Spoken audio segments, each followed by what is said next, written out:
পার্শে মাছ খেতে বরাবরই ভালো লাগে আমার। তবে হ্যাঁ, ঠিক যদি ঠাম্মির মতো করে হয় তাহলে তো কোনো কথাই নেই।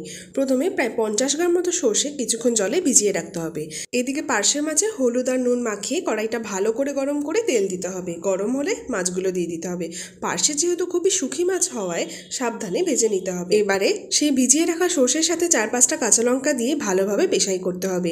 সর্ষের পেস্টটা ছেঁকে নিতে হবে, তাতে করে টেস্টটাও ভালো আসবে আর হজম হতেও সুবিধা হবে। এবারে সেই মাছ ভাজার তেলে কালো জিরে আর কাঁচা লঙ্কা ফোড়ন দিয়ে সর্ষের পেস্টটা আর সাথে সাথেই বাটি ধোয়া জলটা দিতে হবে। 1 চামচ হলুদ গুঁড়ো আর নুন খুব ভালো করে কষাতে হবে। 4 থেকে 4.5 মিনিট কি 5 মিনিট মতো কষিয়ে একদম হলদে বাসন্তী কালার এসে তেল বেরিয়ে আসলে দিতে হবে বেশ কিছুটা জল।